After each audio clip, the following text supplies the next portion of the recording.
Hello, hello. It's Lauren O'Hayan from Restore Your Core, and today we are talking about the male pelvic floor, specifically for all of you pros who are working with males and might feel out of your league. So I'm here to comfort you just a little bit and give you some tips and ideas. The first tip and idea is that the male pelvic floor and the female pelvic floor are actually very, very similar. There's very few differences. So there's obvious differences in the genitalia, and males have a prostate. I mean, women have a uterus, and there's a bunch of kind of organ differences. Females have a vagina, a hole, right? Males don't. But the musculature of the pelvic floor, people are often shocked to find this, is very similar. And even though males have a penis, right, their musculature around their penis is very similar to female musculature around all of it.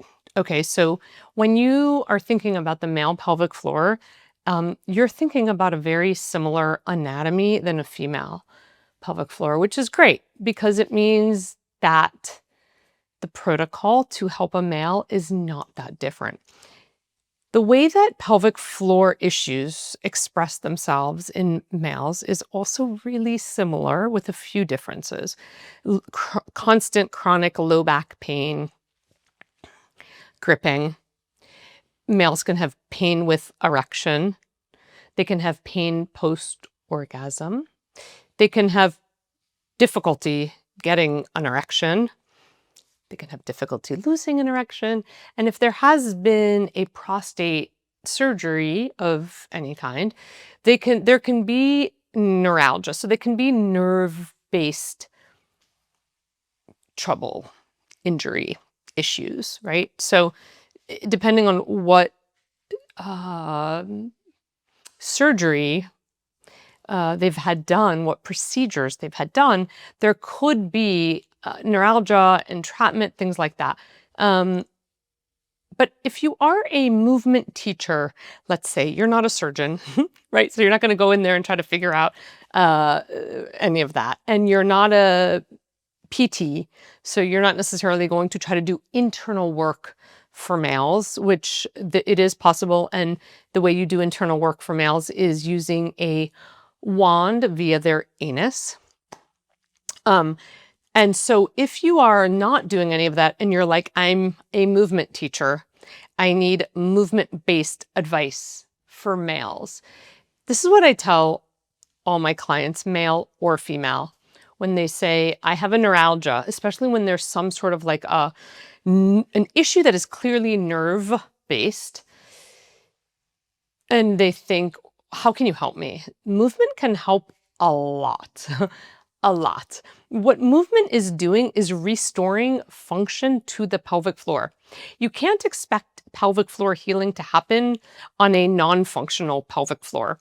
So even though the work you're doing might not be directly fixing the nerve issue or putting things back into place, actually, this is like very true for prolapse and stuff, actually, all of the muscular work that you can do with your male clients will very much help with blood flow, possibly with nerve pain.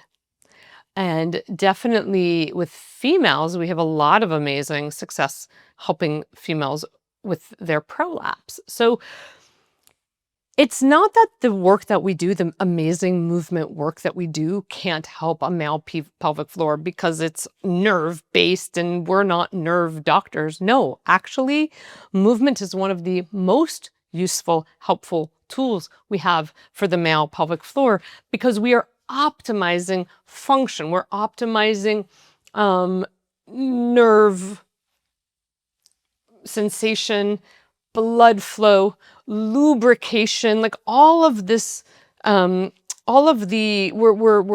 waking up all of the signals that go back to the brain, right? And this is all nerve stuff too. So it is really important to understand that Issues with the male pelvic floor can either look very much like female pelvic floor issues, like I said before, or they can be more complex and you can feel really intimidated by it, but you don't need to, because what you need to explain to your male clients is that this work will dramatically help them, because even especially if you're working kind of in a somatosensory way, which is very much what I recommend, right? People get results way better when they are tuning in to what they're doing in their body. And the somatosensory work is wonderful for, like, it's used a lot for people with nerve issues post-stroke, right? A lot of the work that you're doing is to rebuild the nerve map, the brain map, back to, like, let's say, dexterity, the hand, writing or using your hand or grip or grasp, or these fine motor skills that require more of this kind of mapping, fine-tuned paying attention. That is somatosensory, right? You can't do that kind of fine-tuned granular work without feeling and sensing and just becoming really, like, in tune with what's happening at that location. So the way that I work with the male pelvic floor is very much about fostering that awareness. What's happening when you do what you do, right? What are you feeling?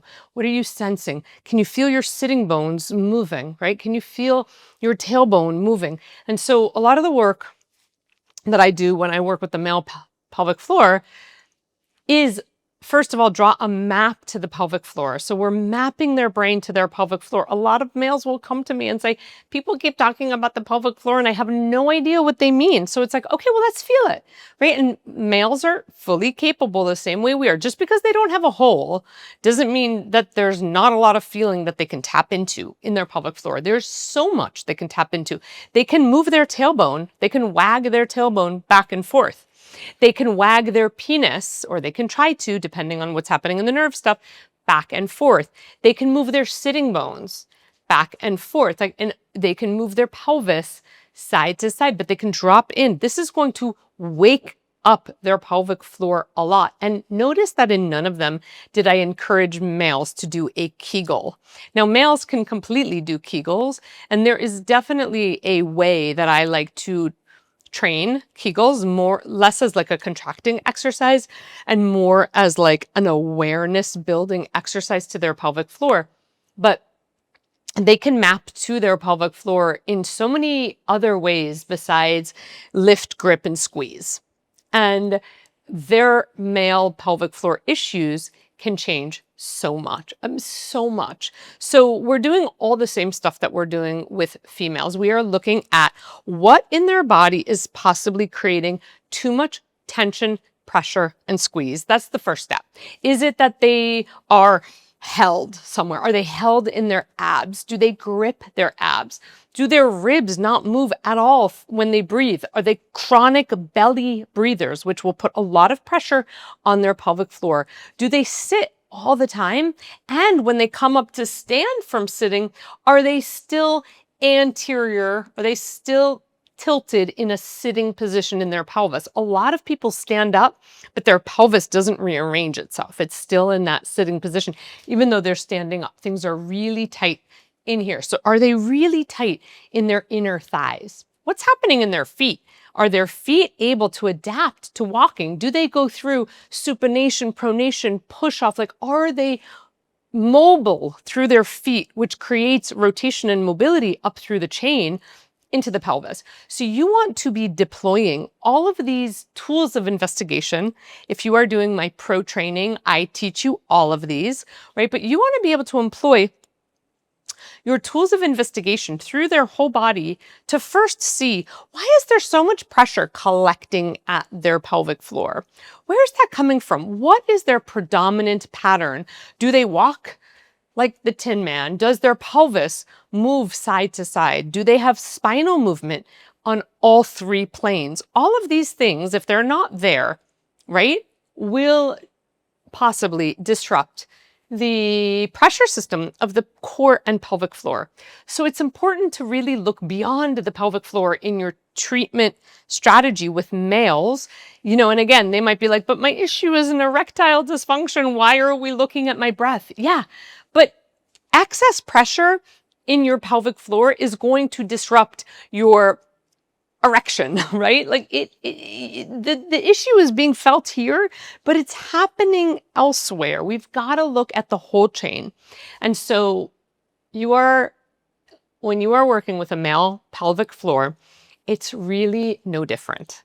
And use all of your amazing investigative tools and think whole body. And if these are the tools that you are lacking in your toolbox, come take my pro training so you can really learn how to assess gait, pelvis, ribs, spine, breath, core, the entire chain that affects ultimately the integrity of the pelvic floor. Thank you so much for joining, and I hope that this has helped you.